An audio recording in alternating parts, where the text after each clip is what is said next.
I know who that is. Oh, yeah. Mm. Um, for our last session in this block, we have Andrea Trueman and Cherie Todd-Williamson, also in absentia, Kaaryn from Atlands, are running a workshop, and it's going to be examining why learning advisor roles are so often misunderstood and which practical strategies most effectively support clarity, boundaries, and professional legitimacy. Over to you guys. Kia ora, Mark. Kia ora tātou, ko Andrea Trueman tōku ingoa, ke Te Whanganui a Tara, ahau e noho ana, he kai whakahaere matanga ako ahau e te kūnenga ke Purihurawa. Hello everyone, I'm Andrea. I work at Massey University Wellington and I'm the Academic Support Manager here, and I'll just pass to my colleague Cherie. Thanks, Andrea.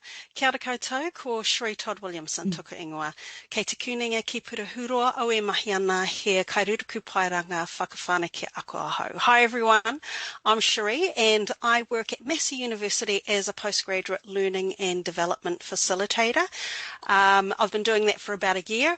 Prior to that, I was actually part of Andrea's team as a learning advisor, and in the current role I'm in, I still do the same mahi or the same work, take the same approach, because it's like, as Mark said, once a learning advisor, always a learning advisor. It's great to be here. Kia ora, Cherie. Just to touch on, unfortunately, our third presenter, Kaaryn, couldn't present with us today, but she's here in spirit. As Mark's mentioned, she's on our picture there, the smiley lady at the front with the scarf. So she is with us, but just not physically present. So just to set the scene before we move through our slides, this project is in its really early stages. We're kind of filling out the data and the processes at the moment, and it emerged from our shared experiences as learning advisors working closely with students across disciplines. Our day-to-day practice obviously is very involved in developing students' academic literacies, learning strategies, confidence, but at the same time, we found that the role can often be described or misunderstood in quite different ways across institutions and contexts. So these experiences led Kaaryn, who invited Cherie and myself to initiate a study exploring how learning advisor work is currently understood. And effectively, we want to know what it's like out there for you, and then we want to tell the world. So next slide, please. So just a quick note, when we say learning advisor, we will also mean our other colleagues, including learning developers, consultants, and everyone that kind of fits under this umbrella of our MAHI. A quick session outline. So we'll have a quick look at our rationale, we'll have a snippet of our data, look at some emerging themes, possible cause and solution, and some key takeaways. And hopefully with Cherie competently driving, we'll have some audience participation. So I'll pass over to Cherie now to move us through that. Thanks. Thanks. Okay, so as mentioned by Andrea, we're interested in finding out more about how learning advisors experience and respond to role misunderstanding across institutional and national context, and which strategies most effectively support clarity, boundaries, and professional legitimacy. So what we're interested in seeing and engaging our audience today in terms of we've got a little bit of a word cloud waiting for you, which I'm just going to jump to now. And so we'd like to know, in one word, how would you define your role? So I'll just jump into presentation there. As you can see, Andrea's popped the link in chat, but there's also a QR code if you'd like to do this on your phone. And it is a one-word cloud that actually allows you to submit 3 words, so go nuts if that's what you like. We'll give that a little bit of time because I can see we've already got participants typing.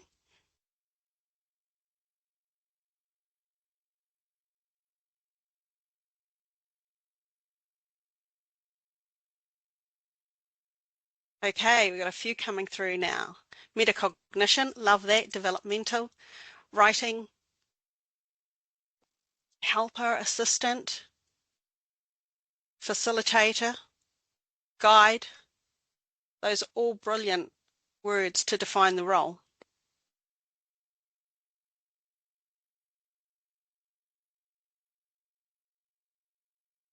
Okay, we've still got them coming through too, and I'll check back with that and update you on any new things that have come up.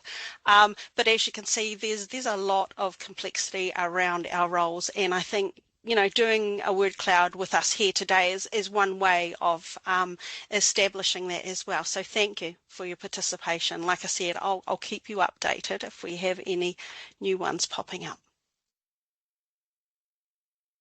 Okay.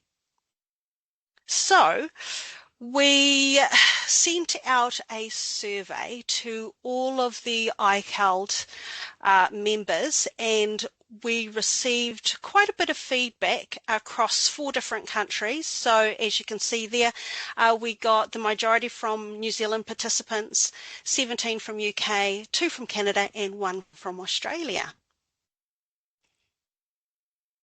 And based on that feedback, what I'm going to do now is I'm going to just briefly walk you through some of the key questions we asked in the survey, along with the most common patterns that emerged from those responses. We began with a seemingly straightforward question: how is the learning advisor role described at your institution?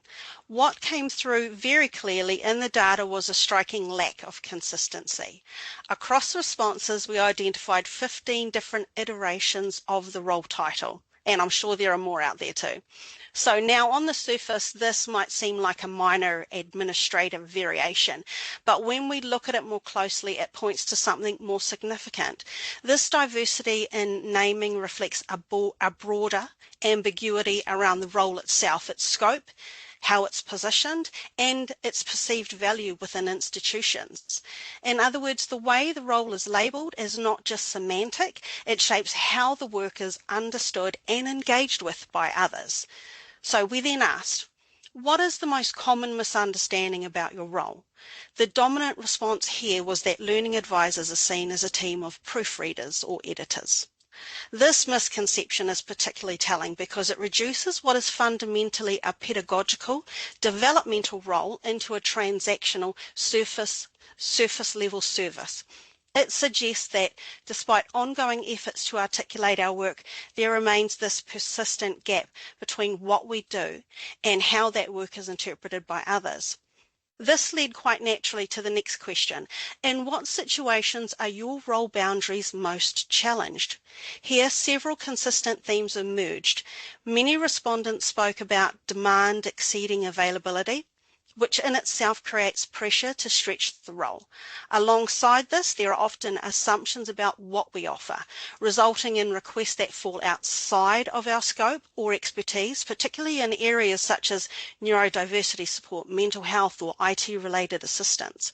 What we see here is that boundary challenges are not simply about workload, they are also about misaligned expectations and the absence of shared understanding across the institution. Given these pressures, we also asked, what strategies do you use to clarify or protect your role? Encouragingly, there was a strong level of alignment in the responses. So learning advisors spoke about the importance of clear and consistent communication, being intentional in avoiding deficit-based language and actively reinforcing role clarity. Many also highlighted the use of resource sharing as a way to support students while maintaining appropriate boundaries. These strategies reflect a form of ongoing boundary work where the role is not fixed but continuously negotiated through our practice. Finally, we asked, what do you wish others understood about learning advising? And we're going to look at that in more detail, more closely as we progress through these slides. So these are some of the direct quotes from participants which reflect a consistent and international pattern of role misunderstanding. So as one colleague in Aotearoa describes, there remains a pervasive and pernicious tendency to position learning advisors as fixers or glorified proofreaders. Similarly, a participant from Canada noted that the work is usually seen as remedial instruction, highlighting how narrowly the role is often understood. There are also structural dimensions to this. For example, an Australian participant pointed out that because we aren't part of a faculty, we are a bit cut off from the research work, signalling how organisational positioning can further distance learning advisors from academic recognition and influence. In contrast, a UK participant reframed in quite a powerful way the role as a professional role which demands pedagogical knowledge, and rightly so, and one that can actively shape teaching in positive and diverse ways. So together these perspectives reveal both the persistence of misunderstanding and the strength of an emerging professional identity grounded in expertise, pedagogy and impact. And we've created a small Teams poll to help us gauge what sounds familiar to you here today. So are you okay to launch that, please, Mark? Yep, just give me a second.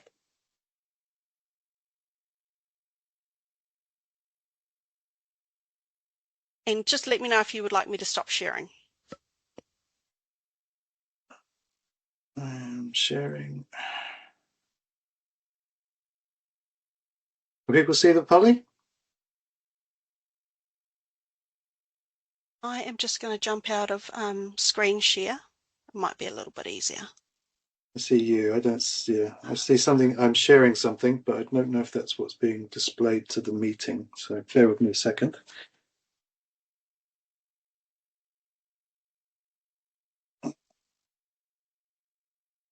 Yep, I can see that. Thank you, Mark. Can we all see it? I don't know. I think we need the link, Mark. Do we need the link in chat? Let me try. Sorry, bear with me a minute.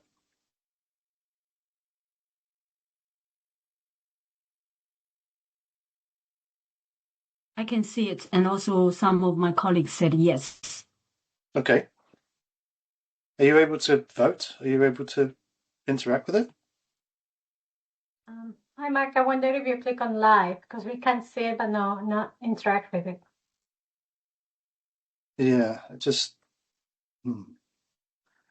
Mark, is there an option below? It looked like you had a share option at the bottom. Yeah, I'll see what that Yep. does. That's just like sharing it somewhere in Oh. here. Well, I'll go there. Let's try that. Yep, Yay. it's shared in the chat now. Okay. Thanks, Mark. Okay, sweet.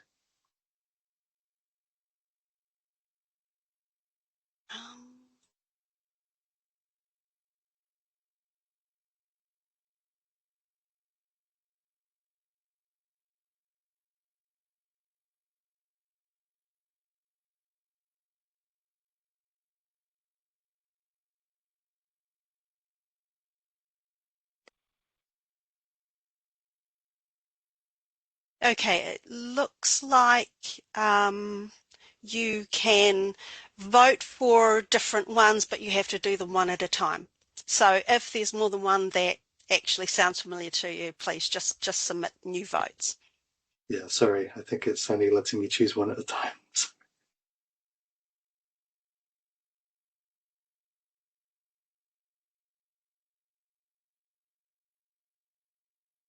Fantastic. So there's quite a few coming through. Yeah,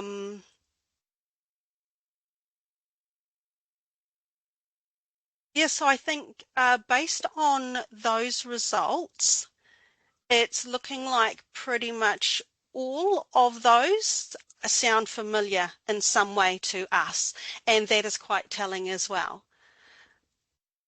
Brilliant. Thank you for engaging in that.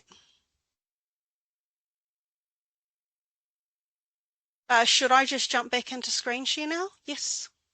Okay. Fantastic. All right. Over to you, Andrea. Kia ora, Cherie. Yay, it's the fun stuff. I get to touch on how we handled some of this raw data from the surveys, and there was so much of it. And it was actually lovely reading and hearing from our peers around the world, actually, to kind of see where the crossovers and the differences might be between Europe and, North America, Australia and New Zealand. So we used a reflexive thematic analysis using the Braun and Clark 6-phase framework. And as practitioner researchers, our experience did inform our analytic lens, but we went into it with no predefined pathways or themes. We worked iteratively with the survey data back and forth, looking over it. And And we were open to all of the insights that were coming through that either confirmed, complicated, or challenged our own experiences. The key features were coded, the colour codes. I went a bit mad with all the colours there. There's so many colours, but we did refine it down into some preliminary themes, which we're reviewing and we've clarified a little bit. So each working theme was named, and we were looking to capture its core meaning in the relevance of the learning advisor context. And figure 1 there is just a little snippet of the many colour-coded wonderful spreadsheets that we've been playing around with. Next slide, please.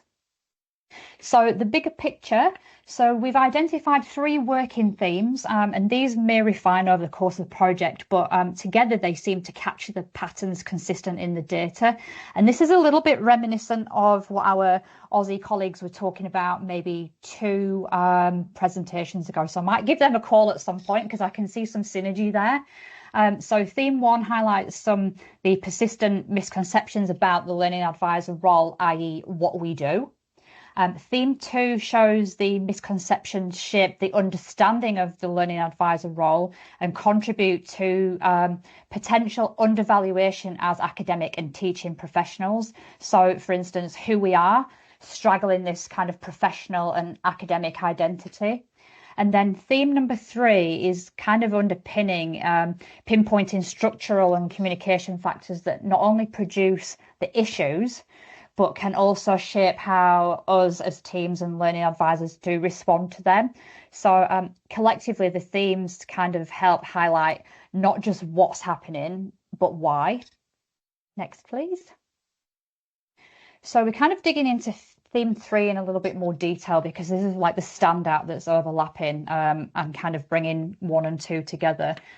Our kind of working diagram there highlights the overlapping cause of role identity and misunderstanding and primary strategies actually that the respondents are trying to lean into to address these. It's kind of created a bit of a paradox around the system that generates the issue could also resolve the issue. So our ongoing focus for moving forward is on, I guess, identifying practical, achievable ways for advisors and teams and institutions to strengthen the role clarity and the professional identity.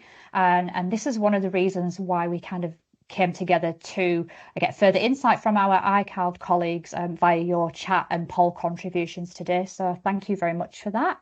And I'll pass back to Cherie. Awesome. So first, we asked what we can do differently to improve understanding of LA or learning advisor or learning designer role. And so just in chat, we'd like to hear from you. What are some of the things you think we could do differently to improve that understanding? Just pop any thoughts into chat. As individuals, as institutions, as a collective, as a job role. How can we uplift the mahi and the work that we do in these areas?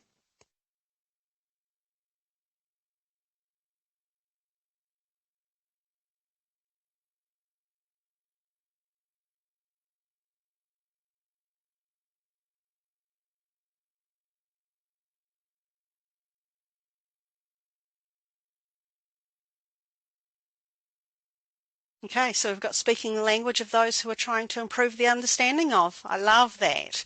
Voicing what we do. Thank you. The biggest shift is when someone experiences a consultation firsthand. That is so true, Heather. Yeah. Okay, so please feel free to keep popping those into chat. So the participant data indicated that a clear priority actually around strengthening of communication and role clarity, which was identified by 41% of participants. And this really underscores the importance of consistent messaging, shared understanding, and a strengths-based position of the learning advisor role. Further, 16% emphasised the need to make teaching practice and impact more visible, particularly through proactive outreach and the use of evidence to demonstrate value. Relational work also emerged as significant, with 11% highlighting the importance of building relationships and maintaining a visible presence within academic spaces. At the same time, 10% of participants stressed the need to set boundaries and protect the integrity of the role, reflecting ongoing tensions around role creep and expectations. Smaller but still meaningful, several responses focused on promoting student independence, 8%, and reinforcing academic expertise through disciplinary language and pedagogical framing, also 8%. And finally, 6% of our participants pointed to the need for improved referral accuracy, and that in itself signals the importance of, clearer institutional pathways and that shared understanding of support services. Back to you, Andy. Kia ora, Cherie. This is our very busy slide, trying to get everything in that we were talking about and that we're going to be doing. So where we're at. So the slide shares several key takeaways and outlines where the research is heading. As I said, it's kind of fledgling, but we've got a few ideas. So at its core, the data highlights a systemic misunderstanding of the learning advisor role and professional identity, which we argue ongoing creates this ambiguity, the misaligned expectations and the boundary creep, which Cherie touched on. We feel that this can leave us navigating an uneasy space between the professional and the academic work, and we're kind of leaning into the third space, which can easily become a no space landscape. So one of the questions that Cherie didn't get to was the last question on our survey, and we gained several insights from this. And the question was, what do you wish that others understood about learning advising? And it's quite clear, and it's been quite repetitive through our mahi today. Across the responses, the consistent message was that learning advising is not remedial, ESOL or disability support. It is not a quick fix. It is ongoing pedagogically grounded work, often producing or would like to produce research outputs. So taken together, these findings are pointing towards the need for a shift away from the deficit framing of learning support and towards recognising learning advisors as essential academic partners. Addressing this requires clear positioning of the role, greater visibility of impact, stronger proactive use of academic language and firmer boundaries to protect the integrity of our work. So we've got a few next steps while we're on this journey. We've got an upcoming focus group session where we can really deepen our understanding and get some really rich data from that. Refining the understanding of that data, looking at our conceptual models, looking at our themes again, and we plan to publish some formal findings towards the end of this year. Thanks, Cherie. And we're back with our word clouds. So this image actually is a word cloud informed by our survey participants, identifying their roles that Cherie mentioned earlier. So we might see ourselves mentioned on there. We might not yet, because I think we're sure that there's probably a few other iterations of what we're all called. But yeah, I don't know if you want to jump back into your little activities, Cherie, and give us a wee roundup on that. Yeah, that's actually a really good idea. Let's see. I think a few more have been added. Self-regulated learners, that's new. Confidence coach, love that. It is so much a part of the mahi, isn't it? Especially for those new to learning advice, you tend to be surprised by that aspect of it, I think. Uncoverer of the unknown, oh my gosh, that's got to be my favourite. Whoever put that in there, thank you. That's awesome. All right, cool. Well, I will stop sharing now. Or did I miss a slide? I think we just had the Hātai question slide last, so you didn't miss anything there.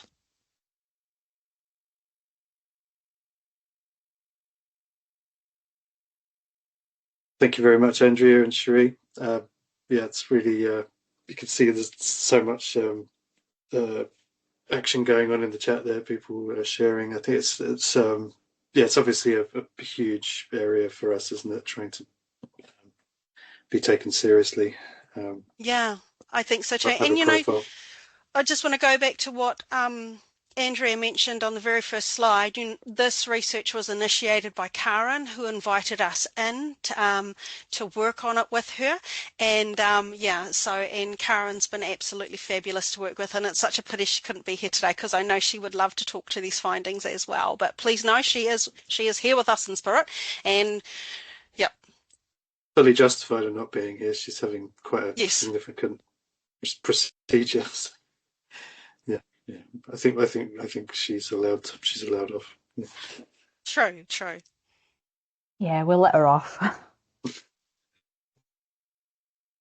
Yeah. Does anyone wish to hop on the mic and share your comments, perspectives on what's been covered so far, or if you want to elaborate on anything you posted in the chat? Actually, can I just highlight Aaron's comment? And please feel free to talk to this, Aaron, but I actually love that you like to head out and meet teams from all the different parts to kind of help better establish your role. How have you found that? I'm really interested. Yeah, thank you. Can you hear me okay? Yeah. I think I've come from a few different positions before being a learning advisor, so I had interacted with most areas of the institution, partly in an academic leadership role and then as a lecturer and then a few other roles. So I know quite a few people around the place, and I don't feel shy or nervous about seeing people. And so part of that is being proactively, either within colleges, but the other part is if I have contact or we have contact from someone and it seems to not be aligned, then generally I'll go for a walk and find them and sit down with them or their team and just let them know what we do and what we can do. And it just tends to clarify, because an organisation is just this beast with people all focusing on their area and not quite understanding what other people do. Yeah, that's my experience. Well said. Yeah.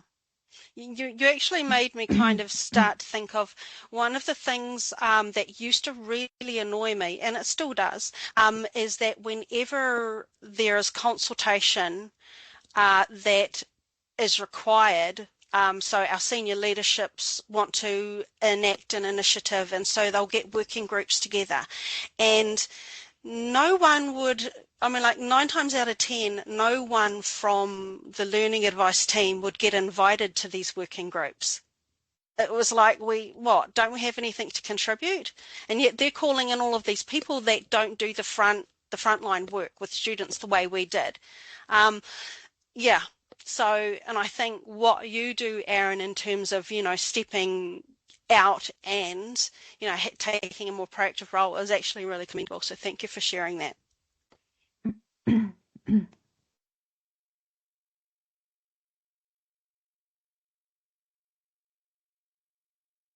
Justine, do you want to hop on?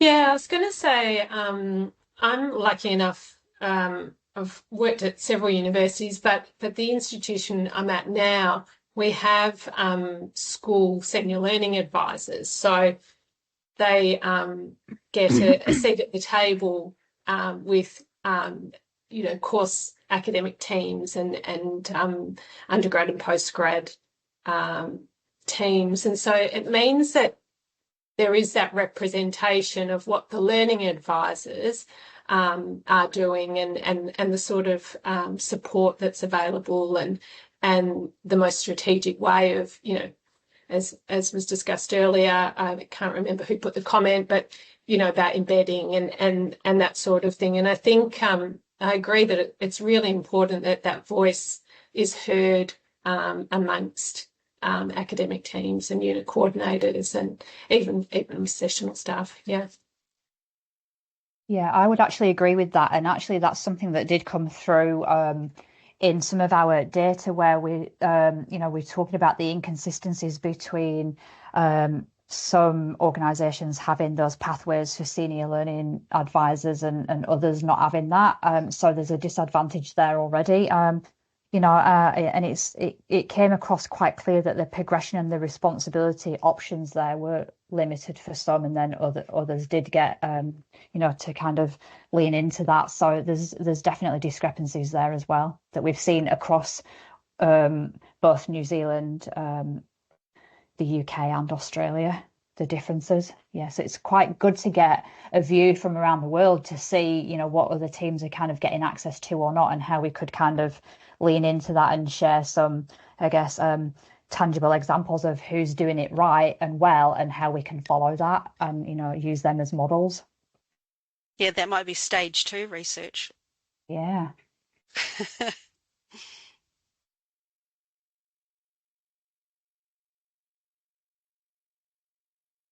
I just had a question to follow up to Justine. Actually, I popped it in the chat. But so, are you saying, Justine, you've got a sort of that spoken hub model? Yeah. So the senior learning advisor. So there's a senior learning advisor for each school at our institution, and they are employed by the Centre for Learning and Teaching, but they're very much based with the schools. And you know, you typically have an office in the schools, and you know, I've got to be honest that some schools engage their senior learning advisors more than others, but it's certainly very, very effective in well, I mean, at the end of the day, the students benefit the most from having a senior learning advisor, you know, part of the development of the curriculum, and you know, embedding that support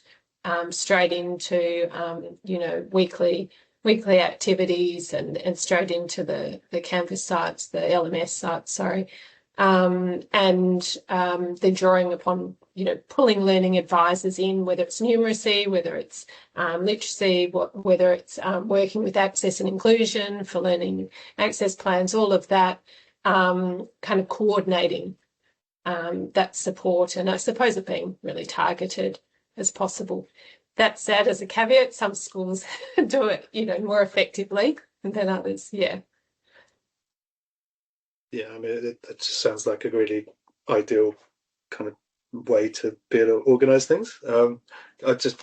Sorry, I'm probably hogging the airwaves, but I'm just curious because how did that get started? Did you have a strong kind of person above saying this is the way we're going to do things, and you all have to go along with it? Of course. Yes, of course. We had a very progressive DVC education. So Angela Hill, she's no longer at Edith Cowan University, but so it was before my time. But yes, I believe she, and so it's in policy. It's yeah, really needs to be in strategy, I think, to ensure these things happen. Yeah, yeah. And then Rowena Harper's been our Deputy Vice Chancellor Education most recently, leaving last day tomorrow. But yeah, I think it needs to come. Yeah, wow. Needs to come from above. Yeah. Yeah, fantastic. That sounds like a dream to me. I'm just going to quickly jump into the chat. I just want to touch on the comment that Tanya's made, which is very, very valid. Where senior and principal learning advisor routes are not in play, I advocate strongly, along with Tanya and the rest of ATLANS, that LA accreditation pathways are potentially the way forward, because they do show value to our peers and our profession, and that's something that ATLANS got off the ground last year, and it's very valuable. And you know, it can help really validate the mahi and the work that we do with our konga, with our students across the motto, you know, across the country and across the world. So I don't know whether our peers and our other ICALLD members have similar things around accreditation, but this is definitely one way that we can support our members to be able to uplift them in their manner around their role.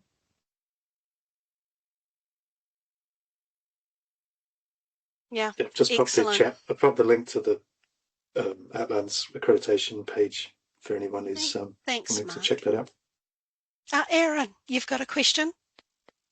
Yeah, kia ora. Thank you, Andrea and Cherie, and your colleague Kaaryn, who's not here. Thank you for what you've brought. I just wanted to ask a question, and I know that your survey, which I enjoyed filling in, dealt with the learning advisor, or the name that our colleagues and our roles, our experiences and perceptions of how we are seen within our organisations. And I'm just wondering, it would be great if we were able to put that out within our wider organisations, for how our role is perceived. or what people think of our roles, just to get a check of how that lines up with how we see our roles being perceived as well. Yeah, and I would absolutely agree with that, because actually that's part of the problem, the misunderstandings internally and externally around the mahi that we do and where we sit. So you've actually touched on a really credible point there, and that could be some way of moving this forward to kind of align that and actually come out with a kind of a framework or an action that we can kind of put forward to, I guess, dispel all of those misconceptions. Yeah, I don't know what you think about that, Cherie, but that's a really good point. Oh, I would absolutely love to do that. Yeah. It would be like quizzing them. Do you know who we are? Do you know what we do? But I think True. it would be really, really worthwhile and interesting to gather that kind of data and see what comes through. So thank you for that suggestion, Aaron. No worries, we Yes. might get some pleasant surprises. Fabulous. And I just wanted to kind of like touch on who's question. Could it be that we internally accredit our members, externally there is still an external lack of acknowledgement of our value? I think what that makes me reflect on is the fact that internally there needs to be kind of like a building up and more recognition internally of what we do and how serious our roles are in terms and recognizing the skill that it takes to be a learning advisor, and to the point where, things like accreditation are, formally recognised in job descriptions and added to CVs and things like that. And then when that happens internally in enough places, it becomes more external, more kind of like international. This is the standard. I think it speaks to that, if that helps answer your question at all. That's kind of like my vision for the future. Yeah, but thank you. That's a really good point.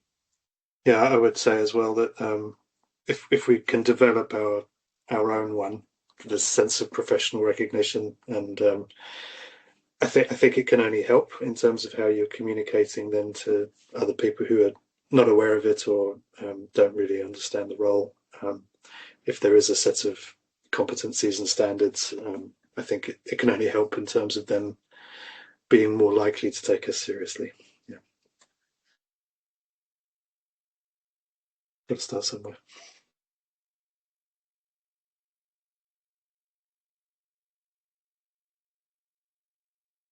Oh, sorry, I'm hosting. All right. So should I just ask anyone, are there any other comments or questions? We've got officially 3 minutes remaining in the time slot.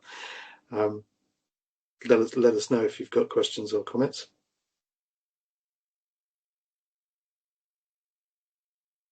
Otherwise, yeah, we can wrap things up, I think is what I'm sensing. Yeah, thank you all for your participation and engagement. It's been a wonderful session. Yeah, we really appreciate it.